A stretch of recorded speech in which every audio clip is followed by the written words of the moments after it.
65세에서 75세 사이에 몇 년 동안 노인들에게는 세 가지 어려운 고비가 찾아옵니다. 많은 사람들이 두 번째 고비에서 이를 견디지 못하고 무너지는 경우가 많습니다. 안녕하세요.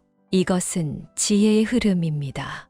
우리는 매일 여러분과 함께합니다. 양장 선생님은 이렇게 말했습니다.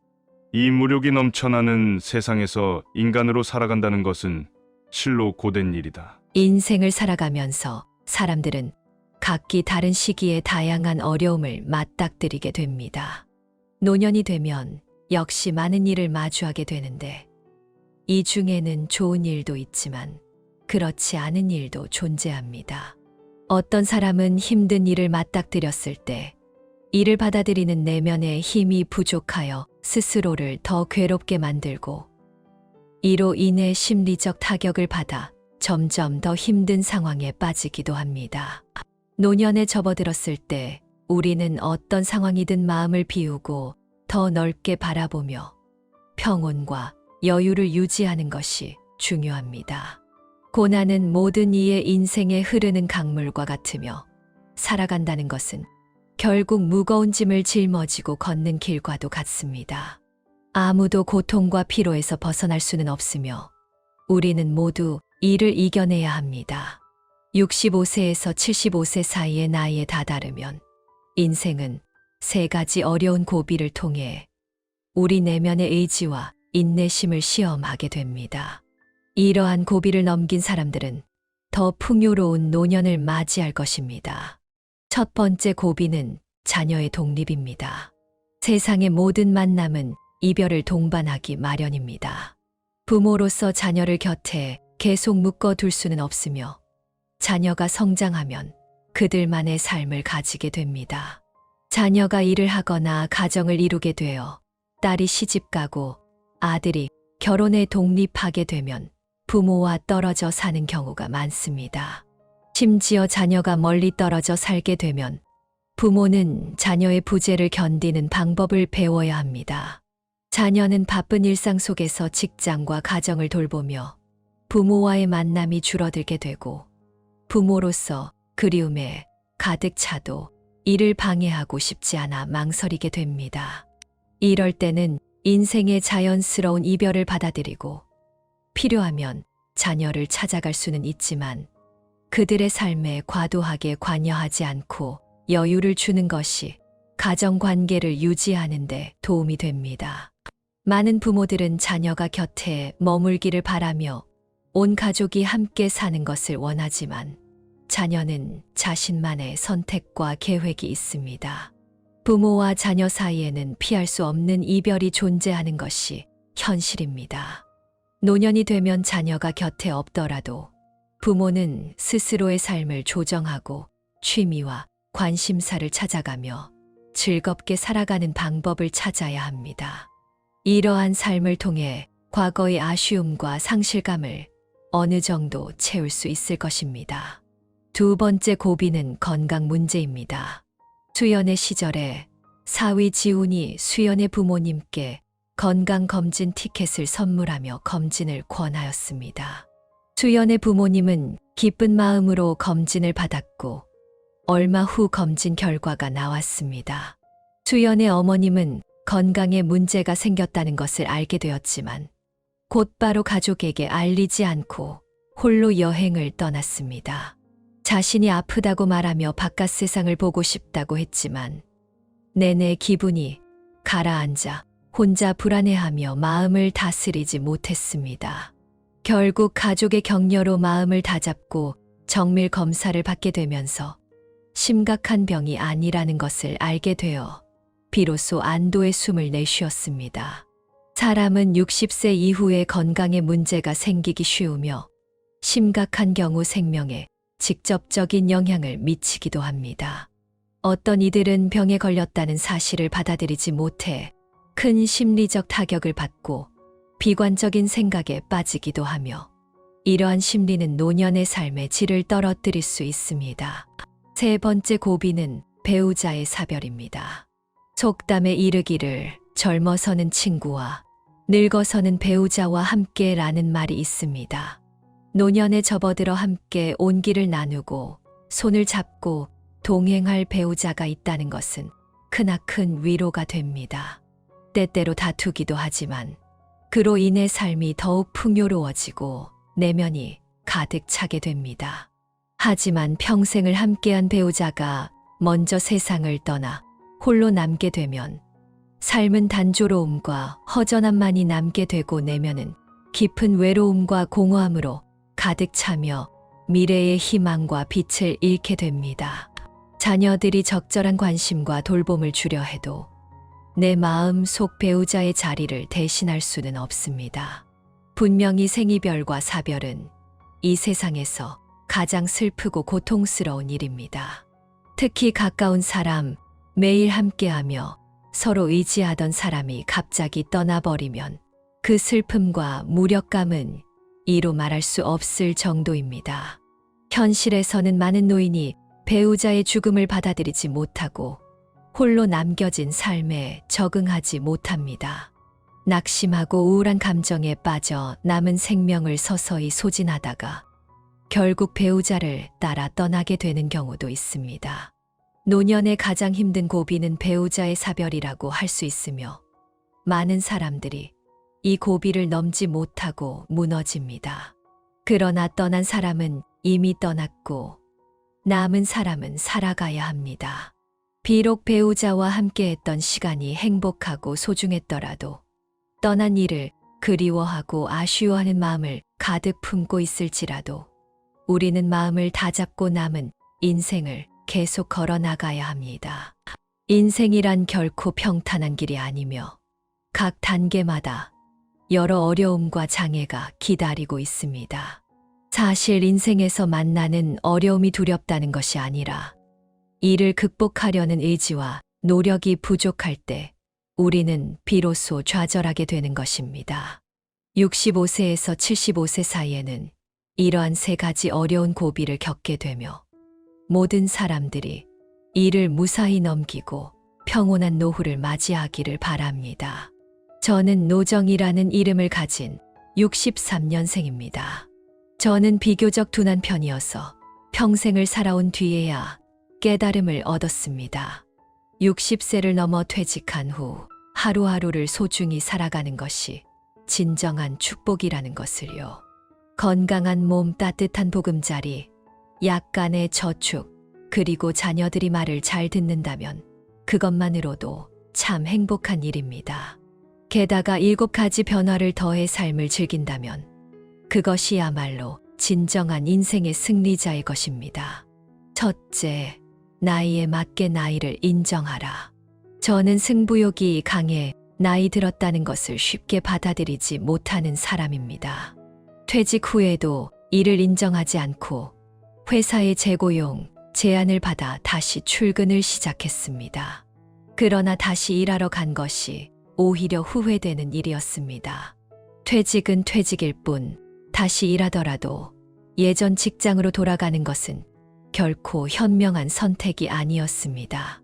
젊은 세대는 저를 대수롭지 않게 여기고 체력으로도 그들과 경쟁하기 어려웠습니다. 결국 재고용된 지 반년 만에 일을 그만두고 집으로 돌아왔습니다. 그렇게 하면서 비로소 깨달았습니다.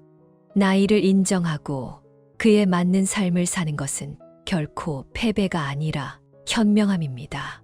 둘째, 남과 비교하지 않는 법을 배우다. 예전에는 늘 사람들과 소득, 자녀의 성적, 자녀의 직업, 손자의 성별 등을 비교하곤 했습니다. 그러나 이제는 모든 것을 내려놓았습니다. 왜냐하면 생사 앞에서는 모든 것이 사소해지기 때문입니다. 지난달에 오랜 친구의 집을 방문했는데 그는 가난 말기였습니다. 삶의 마지막을 바라보는 그의 창백한 얼굴과 힘없이 가라앉은 모습은 가슴 아픈 감정을 일으켰습니다. 몇 년 전 또 다른 친구도 퇴직 후 1년 만에 세상을 떠났습니다. 그의 퇴직금도 함께 사라졌죠. 이들 모두 젊을 때는 성공한 인생을 살았던 사람들이었습니다. 교수였던 한 친구는 명예와 지위를 가졌고 또 다른 친구는 고액 연봉의 회사 임원이었지만 금산을 쌓아도 그들의 생명을 되돌릴 수는 없었습니다. 이런 생각을 하니 더 이상 남들과 비교할 필요가 없다는 것을 깨달았습니다. 건강과 평안이 최고의 복이라는 것을요. 그들의 자녀들은 출중한 배경을 가지고 있지만 돈을 흥청망청 쓰며 가문을 유지하지 못할 것처럼 보였습니다. 이럴 바에는 오히려 저희 평범한 공무원 아들과 초등학교 교사인 며느리가 더 든든하게 느껴집니다. 집과 차는 결국 지나가는 구름에 불과합니다. 저는 원래 144평짜리 복층 아파트에 살았고 방이 3개나 있어 아들 내외가 종종 방문하거나 손님이 찾아와 머물기 좋았습니다. 하지만 실제로는 집이 대부분 비어있는 상태였고 겨울에는 특히나 서늘함이 가득했습니다. 젊었을 때는 더 넓은 집이 필요하다고 생각했지만 지금은 그다지 의미가 없습니다. 나이가 들고 집안일을 하는 것도 힘들어지면서 작년에 아들이 학군을 고려해 이사를 가고 싶다고 했을 때 우리는 큰 결심을 하고 집을 팔았습니다. 그리고 아들 집과 가까운 곳에 50평짜리 작은 원룸을 구입했습니다. 작고 아담하지만 정말 따뜻하고 아늑합니다. 작은 밥상에서 두 사람이 마주 앉아 따뜻한 밥을 먹고 집안일도 훨씬 빨리 끝낼 수 있어 좋습니다. 이제는 손주가 보고 싶을 때 한 걸음에 갈 수 있어 주말을 기다리며 아쉬워할 필요도 없습니다. 넷째, 옷은 편하게 자연으로 돌아가다. 이제는 신발이나 옷을 사는 것에 별로 신경 쓰지 않게 되었습니다. 재고용되었을 때는 매일 정장을 입고 출근했지만 이제는 집에서 편하게 라운드 티셔츠를 입고 지내는 것이 더 좋습니다. 저는 아들의 낡은 운동화를 신고 아내는 며느리의 낡은 신발과 옷을 입습니다.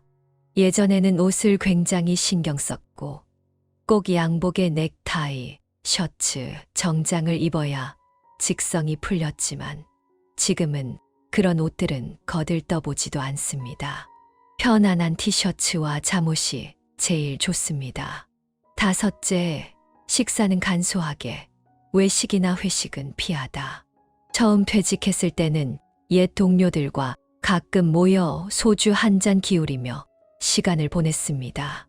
하지만 시간이 지나면서 나가기가 귀찮아졌고 그냥 집에서 차를 마시며 TV를 보는 게 더 좋다는 생각이 들었습니다. 식당 음식은 맛이 좋긴 하지만 양념이 너무 강해서 목이 마르곤 했습니다. 그래서 아내와 함께 집에서 조촐하게 쌀죽에 반찬을 곁들여 먹는 것이 훨씬 만족스러웠습니다. 젊었을 때는 고기를 좋아해서 채소는 별로 신경 쓰지 않았지만 고혈압 진단을 받고 나서는 채식을 선호하게 되었습니다. 처음에는 불만이 있었지만 이제는 두부나 배추 같은 채소가 전혀 질리지 않고 오히려 맛있게 느껴집니다. 나이가 들면서 세상에서 가장 소중한 것은 단순하고 소박한 즐거움임을 깨닫게 되었습니다. 여섯째, 자녀에게 모든 것을 쏟지 않다. 퇴직 후 다시 일한 이유 중 하나는 아들과 손자들을 위해 조금이라도 더 많은 유산을 남겨주고자 했기 때문입니다. 아들의 주택 대출 때문에 퇴직금을 보태주었지만 이것이 오히려 자녀가 부모에게 의존하는 습관을 키우는 꼴이 되었습니다. 얼마 전 아들이 제게 한마디 상의도 없이 차를 바꿨다는 사실을 알게 되었을 때 저는 충격을 받았습니다. 열심히 절약하는 아버지와 달리 자녀는 낭비하고 있다는 생각에 허탈감이 밀려왔습니다. 그래서 생각을 바꿨습니다. 퇴직 후의 시간은 인생의 황금기입니다. 아내와 저는 아들 내외에 대한 지원금을 중단하고 여행을 다니기로 결심했습니다. 지난 2년 동안 10곳이 넘는 여행지를 다녔는데 그 감동과 만족은 말로 표현할 수 없습니다. 대자연의 아름다움과 장엄함은 직접 느껴보아야만 진정으로 알 수 있습니다. 이렇게 세상을 누비며 얻은 경험은 진정한 삶의 의미를 깨닫게 해주었습니다. 일곱째, 자녀를 위해 무리하지 말라. 우리 부부가 여행을 다니는 것에 아들이 다소 불만을 가질 수도 있지만 그는 이제 자기 길을 가야 합니다. 자녀를 위해 학비를 대고 집을 마련하고 손자를 돌보는 일까지 우리는 다 해냈습니다. 이제는 우리 자신을 위해 마음껏 살아도 된다고 생각합니다. 또한 먼 친척과의 관계도 정리하고 퇴직 전에 옛 동료들도 모두 연락처에서 삭제했습니다. 인생은 한 번뿐이며 다음 생이 있을지조차 알 수 없는 일입니다. 생사 앞에서는 모든 것이 사소한 일이며 삶을 즐겁고 충실하게 살아가는 것이 중요합니다. 필요 없는 것은 내려놓고 꼭 필요한 것은 지켜나가며 하고 싶은 일들을 이루며 살면 되는 것입니다. 림제서의 말처럼 자식이 나와 같다면 돈을 남길 필요가 없고 자식이 나보다 못하다면 돈을 남길 이유가 없다고 생각합니다. 결론적으로 인생은 고작 산만일 뿐입니다. 자신의 생명을 소중히 여기고 진정으로 행복하고 자유롭게 살아가야 합니다. 남들과 비교하거나 쓸데없는 걱정에 휩싸이지 말고 마음 가는 대로 살아가는 것이 중요합니다. 여러분, 제 말이 맞지 않습니까? 나이가 들어 병상에 누웠을 때 비로소 깨닫게 될 것입니다. 대나무가 지하에서 오랜 인내 끝에 튼튼하게 자라나는 대나무 법칙을요. 너무 순탄한 젊음은 오히려 인생에 해가 될 수 있습니다. 대나무는 4년 동안 어둠 속에서 천천히 자라며 지상으로 3cm밖에 올라오지 않습니다. 단단한 바위와 뒤엉킨 잡초 속에서도 끊임없이 내면을 다지며 성장합니다. 그리고 5년째가 되면 단 6주 만에 10m 넘게 자라나게 되죠. 대나무의 법칙은 결국 모든 성공은 고통스러운 재탄생과 인내의 결실이라는 진리를 보여줍니다. 모든 일이 순조롭게 진행되기를 바라는 것은 우리의 바람일 뿐, 현실의 길은 항상 험난한 것이 진리입니다. 모든 일이 순조롭게 흘러가는 것처럼 보일 때, 이는 종종 깊은 시련을 겪은 후 쌓아온 성과이며 예외는 거의 없습니다. 노년이 되어 병상에 누웠을 때 비로소 대나무의 법칙을 이해하게 됩니다. 젊은 시절 너무 순탄한 삶을 살았던 사람은 결국 인생을 제대로 누리기 어렵습니다. 역경은 마치 꺼내면 고통스러운 이너 비늘과 같지만 이를 통해 사람은 더 강해집니다. 예를 들어 2명의 젊은이가 있는데 한 명은 부유한 가정에서 자라며 뛰어난 학업 성과를 인정받아 늘 칭송받으며 인생을 순조롭게 밟아 나갔습니다. 유명 대학을 졸업하고 순탄한 길을 걸었죠. 반면에 또 다른 한 명은 비록 학업에서는 우수한 성적을 유지했지만 가정 형편이 어려워 홀로 문제를 해결하고 학비와 생활비를 마련해야 했습니다. 방학 동안 식당에서 아르바이트를 하고 학기 중에는 공부와 아르바이트를 병행하며 돈을 벌어야 했습니다. 부모는 바쁘게 일하러 나가고 그는 틈틈이 집에 돌아가 어머니를 돌보며 스스로 공부에 부족한 부분을 메워야 했습니다. 이러한 과정을 통해 그는 강한 체력과 정신력을 길렀으며 마지막 여름 방학에는 스스로 학습반을 운영해 3만 위안을 벌어들였습니다. 이렇게 끊임없는 변화와 성장 속에서 그는 자신을 단련했습니다. 그 결과 그는 자신의 노력으로 거대 조직에 취업하고 대도시의 주민등록을 얻는 등 많은 성과를 이루었습니다. 다른 사람들이 좌절할 때 그는 담담하게 문제 해결 방법을 고민하며 다른 시각으로 세상을 바라보게 되었습니다. 결국 1년 후 그는 동료들보다 한참 앞서 나가 탁월한 업무 능력과 심리적 강인함, 성숙한 성격으로 진정한 성공을 거머쥔 사람이 되었습니다. 여러 어려움을 겪은 끝에 비로소 진정한 강자가 될 수 있습니다. 마찬가지로 이순신 장군이 겪은 고난과 역경을 통해 장군은 불굴의 지도자로 성장할 수 있었습니다. 어려움 속에서 성장하고 경험을 쌓아야만 중년이 되어 대나무처럼 폭발적인 성장을 이루며 노년에는 인생을 안정적으로 마무리할 수 있는 밑바탕을 마련하게 되는 것입니다. 반면에 순탄한 환경은 마치 달콤한 술과 같아서 편안함을 주지만 사람을 무디게 만듭니다. 예를 들어 이 선생님은 30년간 순풍에 돛단 듯한 인생을 살았습니다. 부유한 가정에서 출국 유학을 거쳐 아이비리그 대학을 졸업하고 세계 500대 기업에서 중요한 역할을 맡아 젊은 나이에 이미 수천만 원대의 자산을 모았습니다. 이후 가족 사업을 맡으며 승승장구했죠. 하지만 아버지가 갑작스러운 뇌졸중으로 쓰러지면서 상황은 급변했습니다. 가문의 재산을 지키기 위해 노력했으나 주식 가치 하락과 함께 내부의 권력 다툼이 겹치며 모든 것이 혼란에 빠졌습니다. 그는 예상치 못한 시련을 감당할 경험이 부족했고 상황을 제대로 대처하지 못해 결국 자리를 내놓게 되었습니다. 이제 그는 순탄한 환경이 오히려 자신의 성장에 독이 되었음을 깨닫게 되었습니다. 순조로운 삶이 때로는 사람을 나약하게 만든다는 것을 보여주는 교훈입니다. 겨울의 강풍과 눈보라를 견디지 못한 대나무는 꺾일 수밖에 없듯 오랜 시간의 안정이 사람을 연약하게 만들기도 합니다. 불행은 숨겨진 폭탄처럼 언제든 예고 없이 찾아올 수 있으며 이는 종종 무방비 상태에서 일어납니다. 또한 갑작스러운 부의 폭탄이 올바른 준비 없이는 사람을 무너뜨릴 수도 있습니다. 예를 들어 한 평범한 직장인이 부모의 재산 덕분에 하룻밤 사이에 갑부가 되었습니다.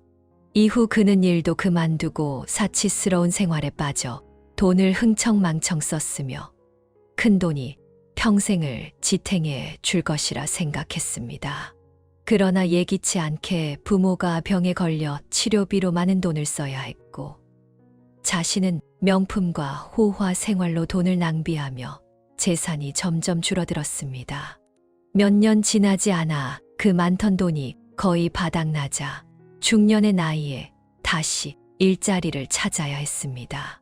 하지만 기름진 중년의 몸과 떨어진 경쟁력으로 그는 결국 택시 운전을 하며 살아가게 되었습니다. 하룻밤 사이에 다시 생계를 위해 분주히 뛰어다니는 평범한 사람으로 돌아가게 됩니다. 중국의 장량사당에 있는 구불구불한 대나무 괴괴 죽는 한 미터쯤 자라면 몸을 구부렸다가 계속 자라면서 다시 똑바르게 솟아납니다. 인생 또한 그렇습니다. 우환 속에 성장하고 안락 속에 몰락한다는 말이 있듯이 너무 순탄한 삶은 결국 어려움을 낳는다고 고대인들은 말했습니다. 노년이 되어 병상에 누웠을 때 우리는 놀라운 대나무의 법칙을 깨닫게 됩니다.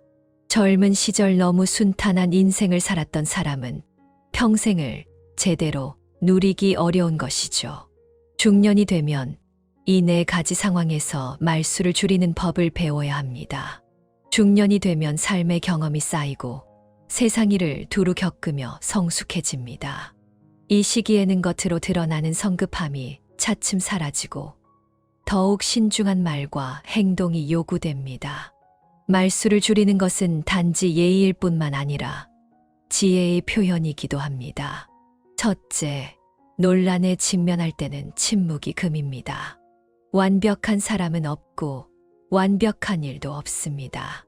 중년은 경험이 풍부하여 세상의 이치를 이해하고 관용을 배워야 합니다. 다른 사람의 의견이나 차이를 맞닥뜨릴 때는 논쟁이나 반박을 피하고 불필요한 갈등에 휘말리지 않도록 해야 합니다. 침묵은 지혜로운 대응이며 타인을 존중하면서도 입씨름을 피할 수 있는 방법입니다. 동료들과의 충돌에서 침묵을 유지하고 조용히 상대방의 의견을 듣는 것으로 화해의 길을 열 수 있습니다. 또한 친구들 간의 갈등이 있을 때도 서둘러 개입하기보다 양쪽 이야기를 경청하고 적절한 순간에 조정해 주는 것이 더 나은 해결책을 제공합니다.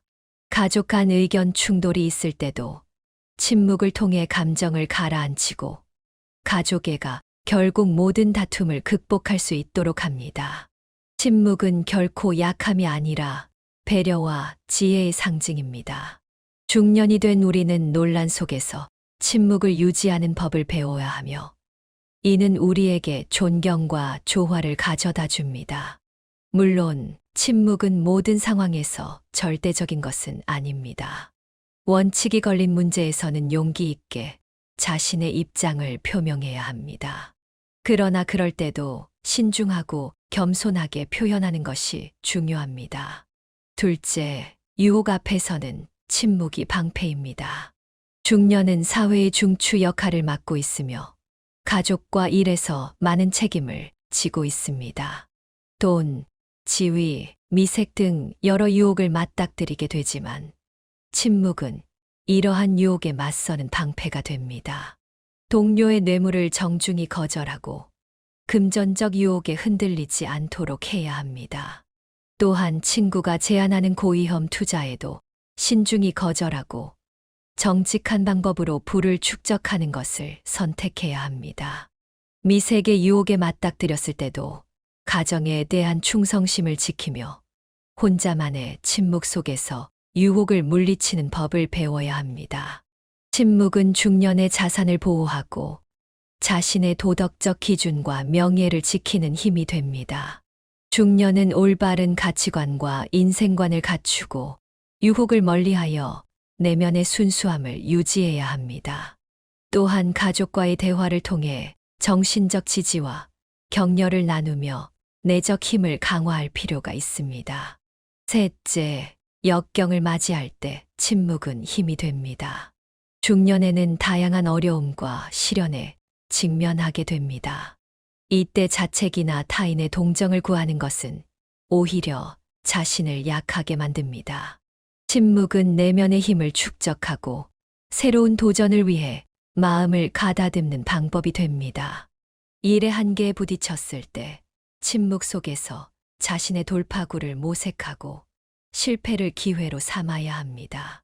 가족의 불행을 겪었을 때도 침묵 속에서 모든 책임을 감내하며 어려움을 극복하는 힘을 길러야 합니다. 질병의 고통을 마주할 때도 두려움보다는 침묵 속에서 병과 맞서 싸우며 다시 태어날 기회를 찾아야 합니다. 역경에 직면했을 때 침묵은 강력한 힘이 됩니다. 중년은 내면의 힘을 키워 어려움과 맞서 싸우며 궁극적으로 도전해서 성공을 얻어내는 시기입니다. 이때 침착하고 긍정적인 마음가짐을 유지하며 침착하게 해결책을 찾아야 합니다. 또한 과로하지 않고 충분히 휴식을 취하며 신체와 정신을 관리하는 것도 중요합니다. 중년은 영감을 주는 이야기에서 용기와 힘을 얻고 긍정적인 사람들과 교류하며 상호 격려로 더 나은 성장을 추구해야 합니다. 네 번째, 성공에 직면했을 때 침묵은 존중의 표현입니다. 겸손은 발전을, 자만은 퇴보를 가져온다고 합니다. 중년이 되어 어느 정도의 성공을 이룬 사람은 항상 겸손하고 신중한 태도를 유지해야 합니다. 침묵은 경지에 오른 태도로 자신의 성공을 자랑하지 않고 오히려 더욱 노력하며 자신을 발전시켜야 합니다. 그럴 때 사람은 진정으로 성공을 이어가고 존경을 받을 수 있습니다. 타인의 칭찬 앞에서도 겸허히 침묵을 지키며 발걸음을 천천히 내딛습니다. 겸손한 자세는 더욱 큰 성취로 이끄는 발판이 됩니다. 타인을 돕고 사회에 환원하려는 노력으로 긍정적인 영향력을 전파하는 것도 침묵의 표현입니다. 이는 단순한 말이 아니라 겸손과 성숙의 실천을 보여주는 태도입니다. 성공 앞에서 침묵하는 것은 경지에 오르는 방법이며 냉정하게 스스로를 되돌아보고 더욱 큰 성취를 목표로 나아가게 합니다. 중년은 평생 배우려는 마음가짐을 갖추고 끊임없이 자신을 성장시키며 종합적인 자질을 향상시켜야 합니다. 또한 자신을 도운 이들에게 감사를 표하고 사회에 기여하는 자세를 갖추는 것도 중요합니다. 중년은 삶의 풍파를 거친 후 침묵의 가치를 더욱 이해하게 됩니다. 침묵은 단지 말의 부재가 아닌 지혜와 힘의 표현이며 인생 여정에서 중년에게 더 나은 삶을 이끄는 안내자가 될 것입니다. 시청해 주셔서 감사합니다. 오늘 내용이 마음에 드셨다면 구독 버튼을 눌러주시고 함께 성장해 나가는 여정에 동참해 주세요. 다음 시간에 다시 찾아뵙겠습니다.